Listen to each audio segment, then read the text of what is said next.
Presento mi árbol genealógico educativo, el cual refleja una parte significativa de mi historia personal y familiar con un enfoque en la dimensión histórico-política. Este árbol comienza con mis abuelos, sigue con mis tíos y padres y culmina con mi persona y mi hijo. Sin embargo, quiero centrarme en las mujeres de este árbol, aquellas que han dejado una profunda huella en mi vida. Estas mujeres han sido ejemplos de lucha y de ruptura con los moldes establecidos, desafiando las normas que tradicionalmente las relegaba al rol de amas de casa, dedicadas exclusivamente al cuidado de sus hijos y al manejo del hogar. Su legado es un poderoso testimonio de resistencia y empoderamiento, y su historia inspira a un cambio continuo en nuestra percepción del rol de las mujeres. Mi abuela materna, Aide, nacida en 1920 y huérfana de padre a los 7 años, enfrentó una vida de grandes desafíos.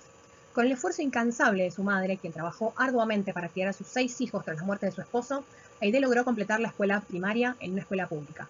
Durante las décadas del 20 y del 30, el predominio del fascismo en el ámbito político tuvo un impacto negativo en la educación, restringiendo el papel del Estado en la materia educativa a una mera función subsidiaria y limitando el alcance a la educación primaria. En ese contexto, la educación recaía principalmente en la familia y la iglesia.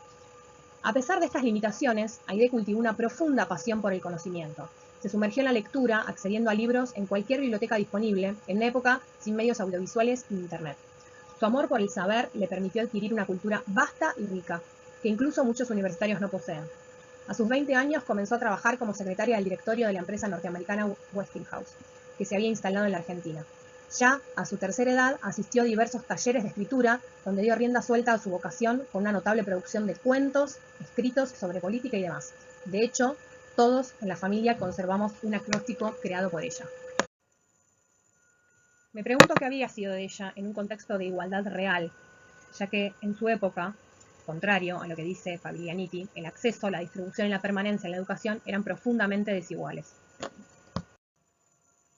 Mi abuela Marita, María del Perpetuo Socorro Josefa Ramallo Freijeiro, originaria de Pontevedra, embarcó en Lisboa y se estableció en Capital Federal el 31 de diciembre de 1939, junto a su madre y sus 2 hermanos.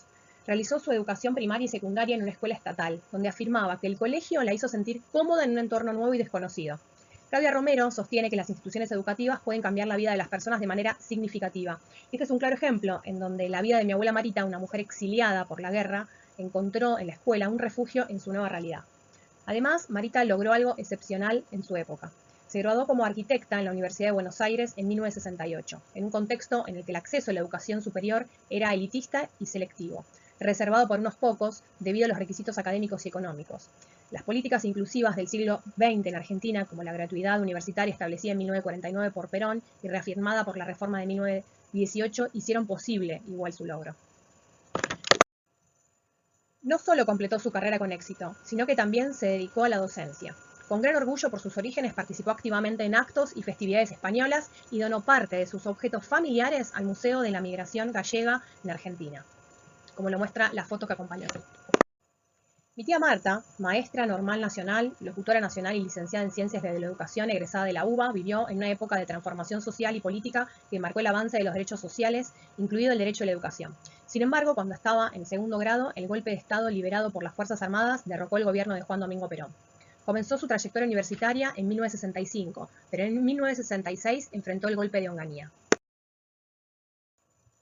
El 31 de julio de ese año, la dictadura de Juan Carlos Onganía, que había destituido el gobierno de Arturo Illia, decretó la intervención de las universidades nacionales, considerándolas una peligrosa fuente de contaminación para la virtud de los argentinos.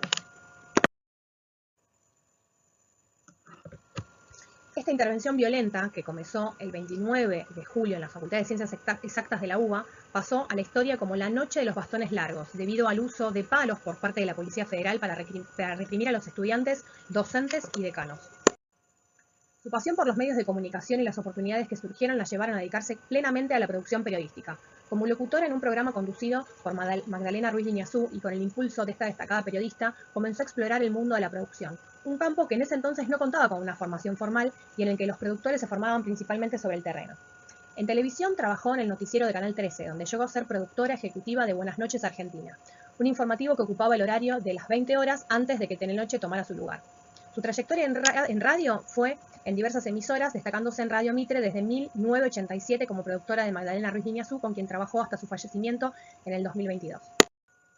En esta emisora se desempeña actualmente como coordinadora de producción y programación de AM, consolidándose como una de las productoras más destacadas de la radiofonía argentina con casi medio siglo en el aire.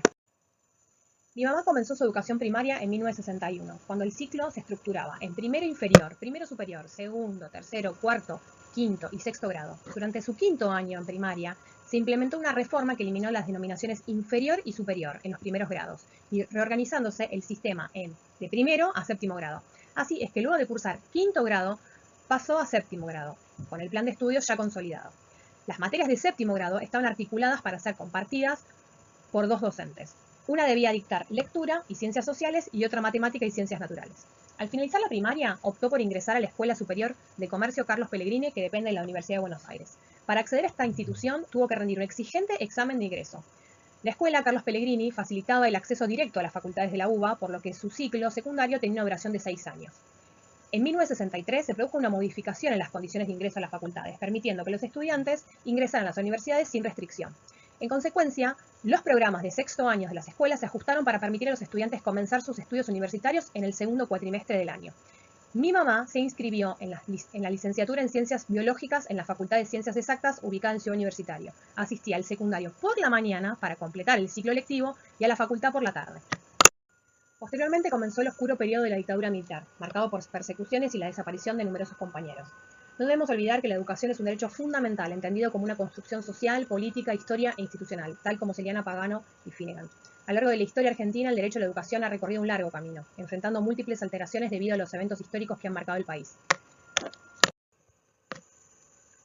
Después de algunos años, mi madre decidió dejar la facultad y retomar sus estudios de francés, el idioma que había comenzado a aprender en la escuela secundaria. Se inscribió a la Alianza Francesa de Buenos Aires, donde completó los primeros 6 años de estudio y luego se especializó en traducción durante los 2 años siguientes, obteniendo un diploma internacional. A pesar de los años que habían pasado, su deseo de seguir aprendiendo la llevó a inscribirse a la Universidad del Museo Social Argentino a los 48 años, ya con sus 2 hijos mayores. Decidió completar el traductorado literario y de especialización en idioma francés, asistió a clases nocturnas y cursó todos los días de la semana mientras gestionaba un trabajo online, el hogar y la familia. Su esfuerzo y dedicación le permitió alcanzar con éxito su objetivo y obtener el título. Ahora me toca hablar de mí. Soy mamá de Juani, tengo un título que considero que es el más importante, que es ese. He completado mis estudios superiores en la Universidad de Morón, donde me gradué de la carrera de cazador, martillero público y corredor. Sin embargo, mi verdadera vocación siempre ha sido la terapia ocupacional, aunque por ahora la vida me ha llevado por otro camino. Comencé mis estudios de terapia ocupacional de manera casualmente en esta misma universidad donde estoy actualmente haciendo mi profesorado. Estoy convencida de que retomaré esta carrera en algún momento en el futuro. Durante el trayecto de esta materia participamos en la Marcha a favor de la educación pública y gratuita, un evento que considero otro momento histórico significativo en la historia de la Argentina. Como afirma Barco, la educación debe ser vista como un derecho social que debe ser protegido por políticas inclusivas y se debe instar al Estado a respaldar, fomentar y ampliar la educación pública. Esta causa nos unió a todos y tuvo una gran trascendencia. Como señala Edelstein, la enseñanza debe entenderse como una práctica social, inserta en un contexto histórico. Esta perspectiva nos ayuda a comprender mejor las complejidades del proceso educativo y proporciona una base sólida para la reflexión crítica y la mejora continua en la educación. En mi familia, las mujeres han librado una valiente batalla contra las expectativas sociales impuestas por el patriarcado, que intenta relegarlas únicamente a las tareas del hogar o la crianza de los hijos. Con determinación y coraje han desafiado estos estereotipos, demostrando que su valor y capacidades van más allá del ámbito doméstico. Han trabajado incansablemente para abrirse camino en el mundo laboral, académico y profesional, enfrentando barreras y prejuicios con la firme convicción de que tienen el derecho a ocupar todos los espacios que elijan. Su lucha no solo ha transformado sus propias vidas, sino que también ha allanado el camino para las generaciones futuras, demostrando que las mujeres pueden y deben controlar su destino sin estar limitadas por normas tradicionales. Cierro esta presentación con una imagen de mi hijo Juani, jugando con su autito de juguete y corriendo por los terrenos de la hermosa sede de la UNSAM. Uno de los valores más importantes que deseo inculcarle a mi hijo es el de la libertad en su forma más auténtica y plena. Quiero que siempre se sienta libre para pensar, para sentir, para soñar sin restricciones, que su mente y corazón sean espacios abiertos a la creatividad y a la introspección. Es fundamental para mí que nunca olvide la importancia de luchar por sus propios derechos, pero también por los derechos de los demás, construyendo así un entorno en el que el respeto mutuo y la equidad prevalezcan. Anhelo que sea un compañero leal, un amigo sincero y un defensor incansable de un mundo justo y libre en el que cada persona pueda vivir con dignidad y esperanza. Este es el futuro que deseo para él, un mundo en el que la libertad y la justicia sean la base de nuestra convivencia. A continuación, y ahora sí para finalizar, voy a acompañar con unas palabras escritas por mi abuela Aide, quien a pesar de haber completado solo la educación primaria, tiene una gran vocación por la escritura. Estas palabras están plasmadas de puño y letra en un regalo que me hizo en 1993. Dice: querida Jimena, sin que esto que te indico sea una imposición, me gustaría mucho que volcaras sobre estas páginas en blanco de este cuaderno Rivadavia todos los hermosos y cotidianos pensamientos que pueda ir elaborando tu imaginación límpida como el agua, clara y moralmente sana como tu pura infancia. No te olvides del eufemismo, que es muy valioso para no dañar las ideas con palabras non santas.